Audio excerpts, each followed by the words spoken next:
भारतातील राष्ट्रीयकृत बँका म्हणजेच सरकारी बँकांच्या मधील संचालक पदावरील वेगवेगळ्या व्यक्तींची नियुक्ती करण्यासंदर्भात भारतीय रिझर्व्ह बँकेद्वारे एक नवीन मास्टर सर्क्युलर जारी केलेला आहे. या मास्टर सर्क्युलरच्या अनुषंगाने देशभरातील वेगवेगळ्या वर्तमानपत्रामध्ये त्याचबरोबर वेगवेगळ्या मीडियामध्ये या नवीन नियमावलीची चर्चा आपण ऐकत आहोत. तर आज आपण या राष्ट्रीयकृत बँकांच्या मधील संचालकांची नियुक्ती करण्याच्या संदर्भात जी नवीन नियमावली आलेली आहे, वेगवेगळ्या प्रकारचे जे नवीन क्रायटेरियाज त्याच्यामध्ये सेट करण्यात आलेले आहेत, तर या क्रायटेरियाच्या अनुषंगाने आज आपण माहिती घेणार आहोत. भारतात वेगवेगळ्या राष्ट्रीयकृत बँका आहेत की ज्यामध्ये प्रामुख्याने 1969 व 1980 या दोन कालावधीमध्ये देशात ज्या खाजगी क्षेत्रातील बँका होत्या की ज्यांचं अधिग्रहण किंबहुना त्यांचं राष्ट्रीयकरण करण्याची प्रक्रिया ही त्या ठिकाणी राबवण्यात आली व त्यानुसार या खाजगी बँका भारत सरकारने ताब्यात घेतल्या की ज्यांना आपण राष्ट्रीयकृत बँका असं आपण म्हणतो. त्याचबरोबर याच्याच जोडीला स्टेट बँक ऑफ इंडिया ही देखील भारत सरकारच्या मालकीची बँक आहे की ज्यांना एकत्रितपणे आपण पब्लिक सेक्टर बँक्स म्हणजे सरकारच्या मालकीच्या बँका असे आपण म्हणतो की ज्यामध्ये उदाहरणार्थ state bank of India, bank of Baroda, bank of Maharashtra यासारख्या, बँक ऑफ इंडिया यासारख्या अनेक वेगवेगळ्या राष्ट्रीयकृत बँका म्हणजेच भारत सरकारच्या मालकीच्या बँका या देशातील ग्रामीण, शहरी, अर्धनागरी भागामध्ये आपल्या विविध शाखांच्या माध्यमातून बँकिंग सेवा या उपलब्ध करून देत आहेत. या बँकांच्या मध्ये संचालकाची नियुक्ती करण्यासाठी यापूर्वीची जी नियमावली होती किंवा त्या ठिकाणी त्या संबंधीचे जे क्रायटेरियाज होते की त्यामध्ये अनेक वेगवेगळ्या प्रकारच्या सुधारणा करण्यासंदर्भातील प्रस्ताव हा रिझर्व्ह बँकेकडे विचाराधीन होता. त्या अनुषंगाने जून 2021 मध्ये भारतीय रिझर्व्ह बँकेने या संदर्भातील स्वतंत्र अध्यादेश, स्वतंत्र नियमावली ही त्या ठिकाणी जाहीर केलेली आहे. या नियमावलीनुसार इथून पुढील कालावधीमध्ये या देशातील राष्ट्रीयकृत बँका म्हणजेच भारत सरकारच्या मालकीच्या बँकांच्या मधील संचालकांची नियुक्ती ही त्या ठिकाणी केली जाणार आहे. 3 जून 2020 रोजी जे एक महत्त्वाचं सर्क्युलर त्या ठिकाणी जारी करण्यात आलं. या सर्क्युलरमध्ये हा जो फिट अँड प्रॉपर क्रायटेरिया जो आहे की जो प्रामुख्याने elected directors on the board of public sector banks या अनुषंगाने ते त्या ठिकाणी प्रसिद्ध करण्यात आलेलं होतं की ज्यामध्ये आपण जर पाहिलं तर हे सर्क्युलर प्रामुख्याने या देशातील सर्व राष्ट्रीयकृत बँका म्हणजेच त्या ठिकाणी भारत सरकारच्या मालकीच्या बँकांच्यासाठी हे लागू आहे. त्याचबरोबर याच्याबरोबरच स्टेट बँक ऑफ इंडिया ही देखील भारत सरकारच्या मालकीची बँक असल्यामुळे याही बँकेला ही नवीन नियमावली त्या ठिकाणी लागू असणार आहे. यामध्ये department of regulation, reserve Bank of India यांनी जे त्या ठिकाणी हे सर्क्युलर जारी करत असताना ज्या काही गोष्टी त्या ठिकाणी सांगितलेल्या आहेत त्यामधले काही महत्त्वाचे पॉईंट जर आपण पाहिले तर आपल्याला असं दिसेल, this direction shall be called the Reserve Bank of India, Reserve Bank of India fit and proper criteria for elected directors on the board of public sector banks, that is PSB direction 2019. जे 2019 मध्ये हा नियम करण्यात आलेला होता त्यावरती अनेक वेगवेगळ्या पटलावरती त्या ठिकाणी चर्चा होऊन ते आता अंतिम स्वरूप त्या ठिकाणी धारण केलेलं आहे. This direction shall come into effect on the day these are placed on the official website of the Reserve Bank of India. रिझर्व्ह बँकेच्या ऑफिशियल वेबसाईटवरती जेव्हा हे प्लेस केलेलं आहे तेव्हापासून हे या देशातील राष्ट्रीयकृत बँकांच्यासाठी हे लागू करण्यात आलेलं आहे. त्याचबरोबर सर्वात महत्त्वाचा भाग म्हणजे ही डायरेक्शन जी आहे ती प्रामुख्याने फक्त पब्लिक सेक्टर बँकांच्यासाठी ॲप्लिकेबल आहे. त्यामध्ये स्टेट बँक ऑफ इंडिया आणि इतर राष्ट्रीयकृत बँका ज्या आहेत या इतर राष्ट्रीयकृत बँकांच्यासाठी हे नोटिफिकेशन लागू असेल. याचाच दुसरा अर्थ असा आहे की या देशातील ज्या खाजगी क्षेत्रातील बँका आहेत किंबहुना ज्या सहकारी क्षेत्रातील बँका आहेत की त्यांच्यासाठी हा पर्टिक्युलर डायरेक्शन किंवा हे पर्टिक्युलर गाईडलाईन ही लागू असणार नाही. कारण सध्या वर्तमानपत्रामध्ये आपण या अनुषंगाने अनेक वेगवेगळ्या चर्चा त्या ठिकाणी ऐकत आहोत, वाचत आहोत, परंतु या पर्टिक्युलर गाईडलाईनचा आणि या देशातील राष्ट्रीयकृत बँकांच्या मध्ये संचालक नियुक्तीबाबतचा कोणत्याही प्रकारचा संबंध नाही. सध्या भारतीय रिझर्व्ह बँकेने या देशातील सरकारी बँका म्हणजेच त्या ठिकाणी नॅशनलाइज्ड बँका किंवा भारत सरकारच्या मालकीच्या बँकांच्यासाठी हे त्या ठिकाणी गाईडलाईन्स किंवा हे सर्क्युलर जारी केलेलं आहे. अर्थात भविष्य कालावधीमध्ये सहकारी बँकांच्या संचालक मंडळावरती नियुक्त करावयाच्या सदस्यांबाबतची देखील वेगळी किंवा सुधारित मार्गदर्शक सूचना येऊ शकते. परंतु सध्या तरी की त्या ठिकाणी भारतीय रिझर्व्ह बँकेने सहकारी क्षेत्रातील वेगवेगळ्या बँकांच्या संचालक मंडळाबाबत किंवा त्यांच्या संचालक मंडळावरती निवडून द्यावयाच्या व्यक्तीबाबतचा असा काही नवीन किंवा वेगळा क्रायटेरिया अद्याप तरी त्या ठिकाणी सेट केलेला नाहीये. मात्र देशातील नॅशनलाइज्ड बँकांच्या बाबतीमध्ये मात्र हा नवीन क्रायटेरिया त्या ठिकाणी सेट करण्यात आलेला आहे.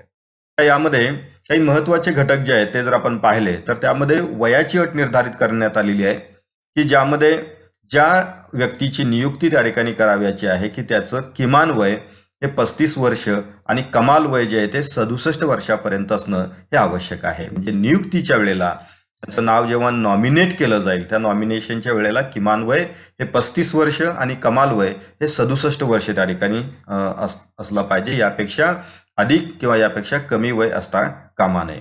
त्याचबरोबर या नियुक्तीकरिता संबंधित व्यक्ती ही किमान कोणत्याही शाखेतून पदवीधर असली पाहिजे. अर्थात arts, commerce, science, engineering, medical यापैकी कोणत्याही वेगवेगळ्या डिसिप्लिनमधून त्यांची पदवी झालेली असेल तर ती व्यक्ती या ठिकाणी नॉमिनेशन करण्यासाठी प्रथमदर्शनी पात्र असू शकते. त्याचबरोबर सर्वात महत्वाचा जो बदल याच्यामध्ये करण्यात आलेला आहे की तो त्या ठिकाणी अत्यंत महत्वाचा आहे की ज्यामध्ये special knowledge or practical experience हा त्याच्यामध्ये असला पाहिजे.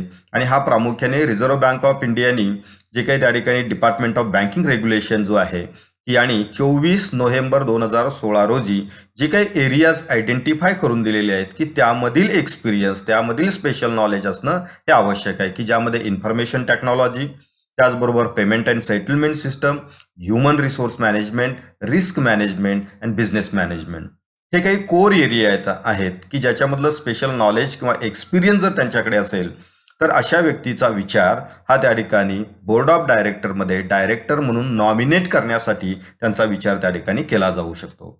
यापेक्षा वेगळी व्यक्ती म्हणजेच त्यांचं वय त्या ठिकाणी यापेक्षा वेगळं आहे, ते पदवीधर नाहीत आणि यांना या सेक्टरमधील या प्रामुख्याने 5 क्षेत्राशी संबंधित जर त्यांचं नॉलेज नसेल, एक्सपिरियन्स नसेल तर त्यांची नियुक्ती राष्ट्रीयकृत बँकांच्या बोर्ड ऑफ डायरेक्टरवरती करण्यासाठी त्यांना नॉमिनेट करता येणार नाही.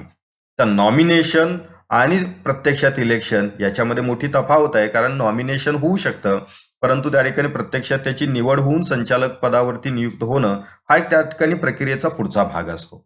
मात्र नॉमिनेशन करण्याकरिता हे वेगवेगळे क्रायटेरिया त्या ठिकाणी निर्धारित करून देण्यात आलेले आहेत. तर त्यामध्ये डिस्क्वालिफिकेशनचा जो काही भाग आहे की त्याच्यावरती खूप मोठ्या प्रमाणात सध्या ही चर्चा सुरू आहे. त्यामध्ये जर आपण पाहिलं तर काही महत्वाचे 4 महत्वाचे पॉइंट्स आहेत ते जर आपण पाहिले तर त्यामध्ये पहिला मुद्दा असा आहे the candidate should not be member of board of any bank or the Reserve Bank or financial institution or insurance company or non holding financial company or any other bank. म्हणजे ती व्यक्ती सध्या या देशातील कोणत्याही बँकेच्या बोर्ड ऑफ डायरेक्टरवरती असता कामा नये, रिझर्व्ह बँकेच्या बोर्डावरती असता कामा नये, कोणत्याही वित्तीय संस्थेमध्ये त्या ठिकाणी मेंबर असता कामा नये, म्हणजे बोर्ड ऑफ डायरेक्टरची मेंबर असता कामा नये, इन्शुरन्स कंपनीमध्ये मेंबर किंवा संचालक असता कामा नये किंवा ज्या बँकिंग संस्थांच्या नॉन होल्डिंग फायनान्शियल कंपनी ज्या असतात, non operating financial holding company जे असतात की त्याच्यामध्ये सुद्धा त्या ठिकाणी बोर्ड ऑफ डायरेक्टरमध्ये असता कामा नये किंवा कोणत्याही प्रकारची बँक की ज्याच्यामध्ये ते डायरेक्टर असता कामा नये. याचा उद्देश असा आहे की ॲट ए टाइम 2, 3 किंवा इतर वेगवेगळ्या संस्थांच्या वरती जे लोक डायरेक्टर म्हणून काम करता असतात की अशा ठिकाणी थोडंसं त्या ठिकाणी पायबंद घालण्याकरिता किंवा जे काही त्या ठिकाणी बऱ्याच वेळेला इलिगल बिझनेस रिलेशन्स क्रिएट होत असतात तर हे अवॉइड करण्याकरिता अशा प्रकारचा नवीन नियम किंवा नवीन बदल हा त्याच्यामध्ये महत्वाचा करण्यात आलेला आहे. त्यानंतर दुसरा जो मुद्दा महत्वाचा जो आहे तो देखील अत्यंत महत्वाचा आहे. A person connected with hire purchase, financing, money lending, investment, leasing, other parabanking activity shall not be considered for the appointment of elected director on the board of public sector bank. जे फायनान्सशी संदर्भात तो जर व्यवसाय करत असेल, त्या व्यवसायाशी संबंधित असेल तर अशाही व्यक्तीचा विचार त्या ठिकाणी या राष्ट्रीयकृत बँकांच्या बोर्ड ऑफ डायरेक्टरवरती नॉमिनेट करण्यासाठी करता येणार नाही. त्यानंतर तिसरा मुद्दा जो आहे तो म्हणजे no person may be elected reelected on the board of bank if he she has served a director in the past of the board of any bank or financial institution, RBI, insurance company, or any category of the any category, याच्यापेक्षा वेगळी कुठली category जी banking फायनान्सशी संबंधित आहे, की अशा व्यक्तीला जास्तीत जास्त त्या ठिकाणी 6 वर्षापर्यंत जर त्यांनी सर्व्हिस कंटिन्युअसली किंवा टप्प्याटप्प्याने जर केलेली असेल तर त्यांना पुन्हा इलेक्ट करून देणं किंवा रिइलेक्ट करून देण्याची प्रक्रिया आता इथे संपुष्टात आलेली आहे. म्हणजे त्याप्रमाणे पुन्हा त्याची पुनर्नियुक्ती करण्याची प्रक्रिया होणार नाही. हा देखील एक महत्वाचा कळीचा मुद्दा आहे. कारण अनेक लोक आपण पाहिलेले आहेत की या राष्ट्रीयकृत बँकांच्या बोर्ड ऑफ डायरेक्टरवरती वर्षानुवर्षे त्या ठिकाणी ते डायरेक्टर म्हणून त्या बँकावरती काम करतायत. मात्र इथून पुढच्या कालावधीमध्ये की अशा पद्धतीने त्या ठिकाणी त्यांना काम करता येणार नाही. त्याचबरोबर आणखीन एक त्यामधला मुद्दा जो आहे तो म्हणजे the candidate should not be engaging the business of stock broking. Stock ब्रोकिंगमध्ये काम करणारा व्यक्ती असेल तर त्यांची नियुक्ती या पब्लिक सेक्टर बँकांच्या बोर्ड ऑफ डायरेक्टरवरती करता येणार नाही. आणि सध्या जी खूप मोठ्या प्रमाणात चर्चा जी सुरू आहे तो महत्वाचा मुद्दा म्हणजे the candidate should not be holding a position of a member of parliament or state legislature or municipal corporation or municipality or other local body, म्हणजे ज्यामध्ये प्रामुख्याने सिटी काउन्सिल, पंचायत समिती, ग्रामपंचायत, जिल्हा परिषद यासारख्या ज्या स्टॅट्युटरी लोकल बॉडीज आहेत यांच्यावरती जर त्या ठिकाणी प्रतिनिधी म्हणून ते सध्या काम करत असतील तर अशाही व्यक्तीला राष्ट्रीयकृत बँकांच्या बोर्ड ऑफ डायरेक्टरवरती मेंबर म्हणून त्या ठिकाणी घेता येणार नाही. तर काही बँकांच्या बाबतीमध्ये आपल्याला असं दिसून येईल की त्या ठिकाणी सायमल्टेनियसली की त्या ठिकाणी आमदार आहेत, खासदार आहेत, पंचायत समिती सदस्य आहेत, ग्रामपंचायत आहे किंवा त्या ठिकाणी वेगवेगळ्या ज्या लोकल बॉडी नगरपालिका, महानगरपालिकेमध्ये कार्यरत आहेत आणि त्या ठिकाणी सिमिलरली कोणत्या तरी राष्ट्रीयकृत बँकेच्या बोर्ड ऑफ डायरेक्टरवरती काम करू शकत होते, ते इथून पुढच्या कालावधीमध्ये मात्र त्यांना तसं करता येणार नाही. म्हणजे सायमल्टेनियसली इकडे त्या ठिकाणी लोकप्रतिनिधी म्हणून पण काम करणं आणि इकडे राष्ट्रीयकृत बँकांच्या वरती डायरेक्टर म्हणून पण काम करणं हे त्यांना करता येणार नाही. हा एक महत्वाचा बदल की ज्याच्यावरती खूप मोठ्या प्रमाणात चर्चा वर्तमानपत्राच्या माध्यमातून सध्या होत आहे. याची वेगवेगळी कारणं आहेत. कारण त्या पॉवरचा मिसयूज होण्याची शक्यता असते, इंटर रिलेटेड बिझनेस कनेक्ट होण्याची शक्यता असते आणि त्यामधून ठेवीदारांचं नुकसान होण्याची शक्यता असते.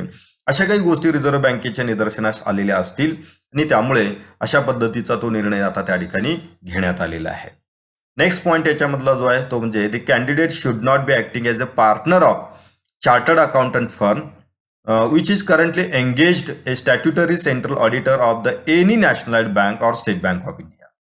जी अशी स्टॅट्युटरी ऑर्गनायझेशन आहे की जी त्या ठिकाणी चार्टर्ड अकाउंटंट फर्म आहे आणि ती या देशातल्या कोणत्या तरी एखाद्या राष्ट्रीयकृत बँकेचं ऑडिट म्हणून त्या ठिकाणी स्टॅट्युटरी ऑडिटर म्हणून काम करत आहे आणि त्या ठिकाणी किंवा ती स्टेट बँक ऑफ इंडियाची ऑडिटर म्हणून काम करत आहे, तर त्यांना कुठेही त्या ठिकाणी या राष्ट्रीयकृत बँकांच्या बोर्ड ऑफ डायरेक्टरवरती त्या ठिकाणी घेता येणार नाही. त्याचबरोबर the candidate should not B acting as a partner of chartered accountant firm which is currently engaging statutory branch auditor.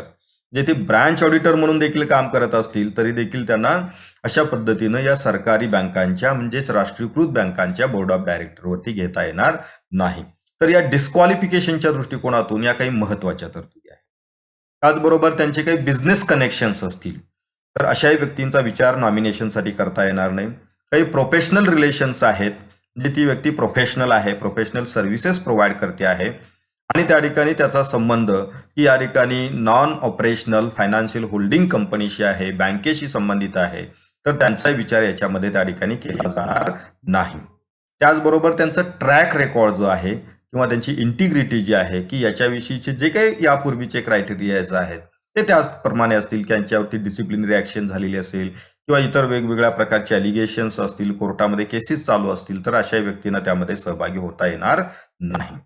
आणखीन एक महत्वाचा जो बदल आहे तो म्हणजे टेन्युअरच्या बाबतीमध्ये.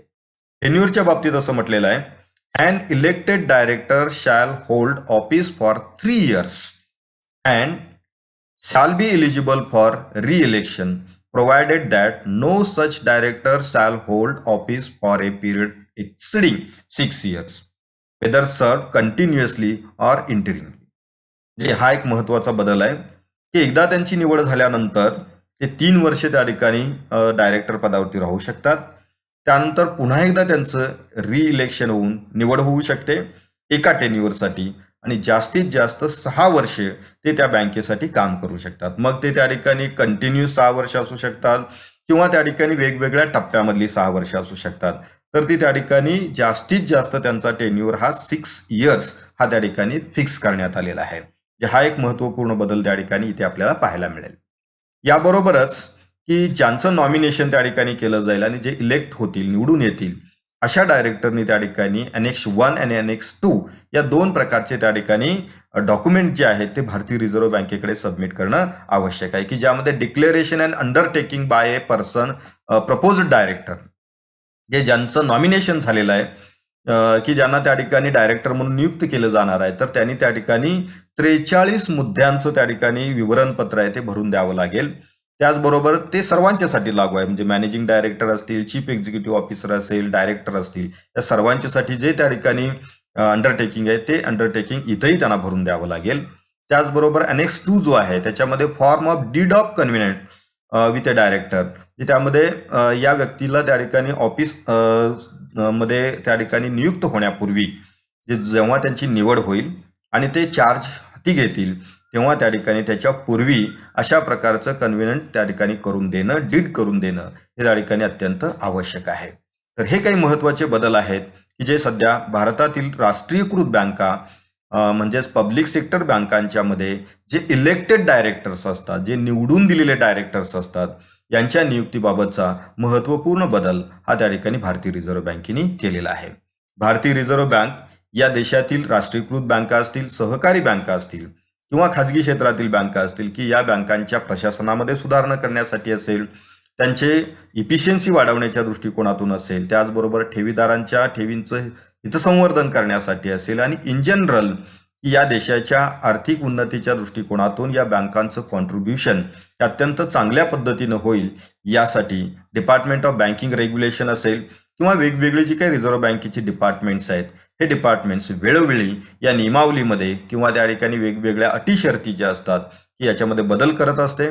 आणि भारतीय रिझर्व्ह बँक ही त्या ठिकाणी भारतातील बँकिंग नियमन कायदा 1949 जो आहे त्याच्या अंतर्गत जे काही वेगवेगळ्या सेक्शनच्या अंतर्गत भारतीय रिझर्व्ह बँकेला मिळालेले अधिकार आहेत त्या अधिकाराचा वापर करून अशा प्रकारच्या डायरेक्शन्स त्या ठिकाणी देऊ शकते, आणि त्या डायरेक्शननुसार या देशातील बँकांना काम करणे हे बंधनकारक असते. मला वाटतं यावरून आपणास की या सर्क्युलरचा नेमका अर्थ लक्षात आलेला असेल व नेमकी ही तरतूद नेमकी काय केलेली आहे आणि कोणत्या कारणासाठी केलेली आहे ही बाब आपल्या लक्षात आलेली असेल. धन्यवाद.